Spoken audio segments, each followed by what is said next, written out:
കൃഷ്ണ ഗുരുവായൂരപ്പ ശരണം.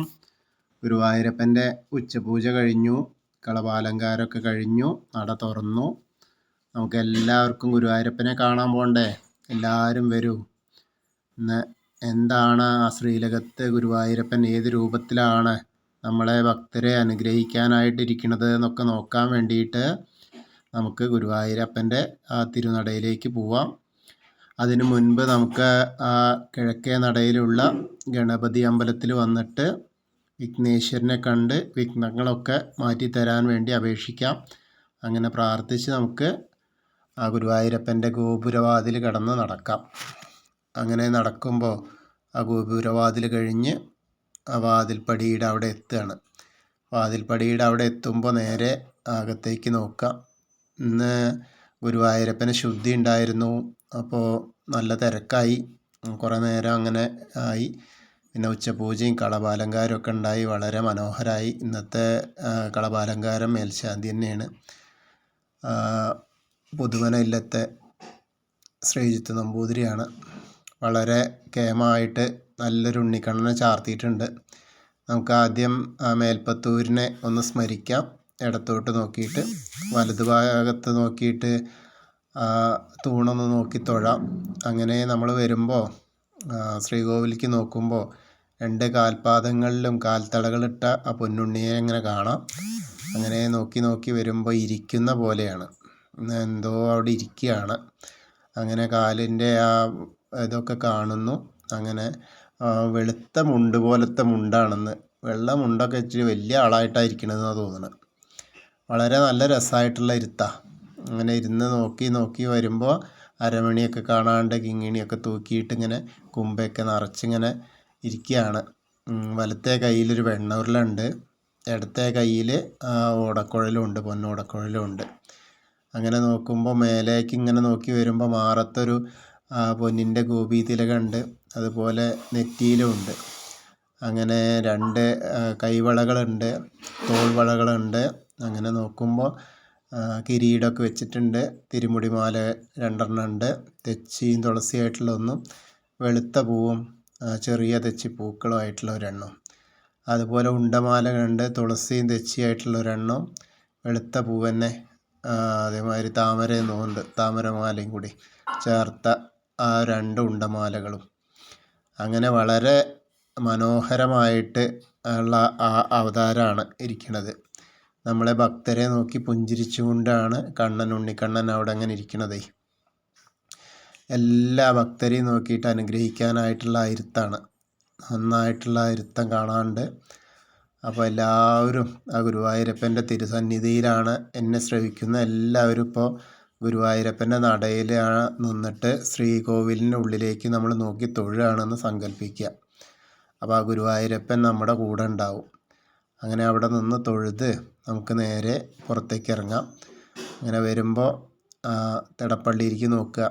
തിടപ്പള്ളിയിലേക്ക് നോക്കിയാൽ രാവിലത്തെ ഉഷപൂജ നേരത്തുള്ള നേദ്യങ്ങൾ തയ്യാറാക്കുന്നതും അതുപോലെ ഗണപതി ഹോമം നടത്തുന്നതുമായ തിടപ്പള്ളിയാണ്. വളരെ പ്രാധാന്യം അർഹിക്കുന്ന സ്ഥലമാണ്. അവിടേക്ക് നോക്കി തൊഴുക. അങ്ങനെ അത് കഴിഞ്ഞ സപ്തമാതാക്കളെയൊക്കെ കണ്ടിങ്ങനെ തൊഴുത് വരാം. അങ്ങനെ വിഘ്നേശ്വരൻ്റെ അടുത്ത് വരാം. വിഘ്നേശ്വരൻ്റെ അവിടെ വരുമ്പോഴോ അവിടെ ഇതേപോലെ ആ കസവും മുണ്ടൊക്കെ എടുത്തിട്ട് ഇങ്ങനെ ഇരിക്കുകയാണ് ഗണപതി. ഭക്തരെയൊക്കെ അനുഗ്രഹിക്കാനായിട്ടിരിക്കുകയാണ്. കുറച്ച് കദളിപ്പഴമൊക്കെ ഉണ്ടെന്ന്. ഏകദന്തം മഹാകായം തപ്തകാഞ്ചന സന്നിഭം ലംബോദരം വിശാലാക്ഷം വന്ദേഹം ഗണനായകം. അങ്ങനെ ഗണപതിനെ കണ്ട് തൊഴുതു.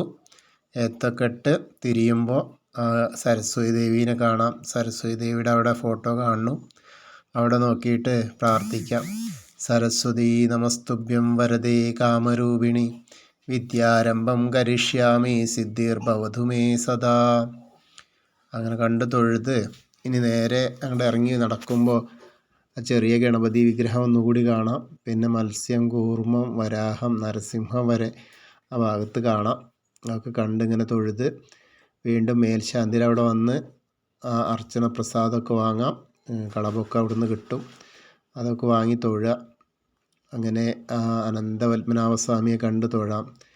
അവിടെ അന്ന് ലക്ഷ്മി വിളക്കിൽ നിറയെ നെയ്യൊക്കെ ഒഴിച്ച് നല്ല പ്രഭാപൂരിതമായിട്ടാണ് ഇരിക്കുന്നത്.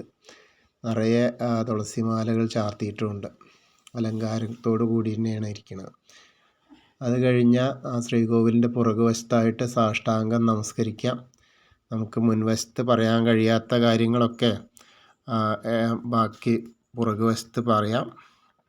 അങ്ങനെ കണ്ട് തൊഴുത് പുറത്തേക്ക് ഇങ്ങനെ നടക്കാം. ഹനുമാൻ സ്വാമിയുടെ അവിടേക്ക് വന്ന് തൊഴാം. മുരുകനെയൊക്കെ കണ്ട് തൊഴുത് ആ ഓവിൻ്റെ അവിടെ എത്തി ഓവിൻ്റെ അവിടേക്ക് ഒന്ന് പ്രാർത്ഥിച്ച്, അതുപോലെ ഗ്രില്ല് കഴിഞ്ഞാൽ ഗ്രില്ലിൻ്റെ അപ്പുറത്ത് പോയി താമരക്കണ്ണനെ കണ്ടു തൊഴാം. കൽപ്പവൃക്ഷത്തിൻ്റെ ചുവട്ടിലിരിക്കുന്ന താമരക്കണ്ണനെ കണ്ടു തൊഴുക. അതിനുശേഷം വീണ്ടും മണിക്കിണർ നോക്കാം. അതുപോലെ നൃത്താറയിലേക്ക് നോക്കിയാൽ നൃത്തം ചെയ്യുന്ന കണ്ണനെ കാണാം. അത് കഴിഞ്ഞാൽ നേരെ കുറൂരമ്മയൊക്കെ കണ്ട് വടക്കേ നടയിലൂടെ പുറത്തേക്ക് വരിക. എന്നിട്ട് പ്രസാദ കൗണ്ടറിൽ നിന്ന് പ്രസാദമൊക്കെ വാങ്ങി നമുക്ക് എടത്തരികത്ത് കാവിലെ ഭഗവതിയെ കാണാൻ പോവാം. അങ്ങനെ വന്ന് ഭഗവതിയുടെ അടുത്ത് വരിക, കണ്ടു തൊഴുക. വളരെ സുന്ദരിയായിട്ടാണ് ഇന്ന് അലങ്കാരമായിട്ടിരിക്കണത്. അമ്മ ഭക്തരെ അനുഗ്രഹിക്കാനായിട്ടിരിക്കുക. സർവമംഗളമാംഗല്യേ ശിവേ സർവാർത്ഥസാധികേ ശരണ്യേ ത്രയംബകേ ഗൗരി നാരായണി നമോസ്തുതേ. അങ്ങനെ കണ്ടു തൊഴുത് കുറച്ചും കൂടെ നീങ്ങി നിന്ന മമ്മിയൂരപ്പനെ കണ്ടു തൊഴാം. നമശിവായ നമശിവായ നമശിവായ എന്നുള്ള പഞ്ചാക്ഷരി മന്ത്രം ജപിക്കുക. മമ്മിയൂരപ്പനെ പ്രാർത്ഥിക്കുക. വീണ്ടും നമ്മൾ കൊടിമരത്തിൻ്റെ അവിടെ എത്തിയിട്ട് കൊടിമരത്തിൻ്റെ അവിടെ നിന്ന് ഒന്നുകൂടി ശ്രീലകത്തേക്ക് നോക്കിയാൽ ആ വെണ്ണൂരിലെയും ഓടക്കുഴലൊക്കെ പിടിച്ചിരിക്കുന്ന ആ പൊന്നുണ്ണിക്കണ്ണനെ കാണാം. അത് കഴിഞ്ഞാൽ കൂത്തമ്പലത്തിൽ വന്ന് കൂത്തമ്പലമൊക്കെ കണ്ട് അവിടെ നിന്ന് തൊഴുത് അയ്യപ്പസ്വാമിയുടെ അടുത്ത് വരാം. അയ്യപ്പസ്വാമിയെ കണ്ട് തൊഴാം. ഭൂതനാഥ സദാനന്ദ സർവഭൂതദയാപര രക്ഷ രക്ഷ മഹാബാഹോ ശാസ്തേ സ്തുഭ്യം നമോ നമ. അങ്ങനെ അയ്യപ്പസ്വാമിയെ കണ്ട് തൊഴുത് വലം വെച്ചിട്ട് നമുക്ക് പടിഞ്ഞാറ നടയിലോട്ട് വരാം. പടിഞ്ഞാറ നടയിൽ വന്ന ആ ദീപസ്തംഭം കാണാം. അതുമ്മിലെ വേണുഗോപാല സ്വരൂപം കാണാം. അതുപോലെ കൊടിമരത്തെ ആ വേണുഗോപാല സ്വരൂപം കണ്ട് തൊഴുത് ഇന്നത്തെ ഉച്ചപൂജാലങ്കാരം എൻ്റെ കൂടെ വന്നിട്ട് എല്ലാവരും തൊഴുതു കേട്ടോ. അപ്പോൾ ഗുരുവായൂരപ്പൻ്റെ കടാക്ഷം എല്ലാവർക്കും ലഭിക്കും. കൃഷ്ണായ വാസുദേവായ ഹരയേ പരമാത്മനെ പ്രണതക്ലേശനാശായ ഗോവിന്ദായ നമോ നമഃ. ഹരേ കൃഷ്ണ. ഗുരുവായൂരപ്പാ ശരണം. എല്ലാവർക്കും ഗുരുവായൂരപ്പൻ്റെ ആ ഉച്ചപൂജ കളഭാലങ്കാരം ദർശിച്ച മാതിരി മനസ്സിലേക്ക് എത്തട്ടെ. എല്ലാവരും മനസ്സിലത് സങ്കല്പിച്ച് പ്രാർത്ഥിക്കുക. ഗുരുവായൂരപ്പനെ നമ്മളാ പോയ പോക്കൊക്കെ കണ്ട് അതേപോലെ നമ്മൾ എത്തുന്ന ആ സമയത്തൊക്കെ അവിടെയാണ് എന്നുള്ള ഓരോ ഭാഗത്തും നമ്മൾ എത്തുന്ന സ്ഥലങ്ങളിൽ അവിടുത്തെ ദേവതകളെ കണ്ട് പൂജിച്ച് മനസ്സുകൊണ്ട് അവിടെ പ്രണാമം അർപ്പിക്കുക. അപ്പോൾ ആ ഗുരുവായൂരപ്പൻ മറ്റ് ദേവതകളെല്ലാം നമ്മുടെ വിളി കേൾക്കും.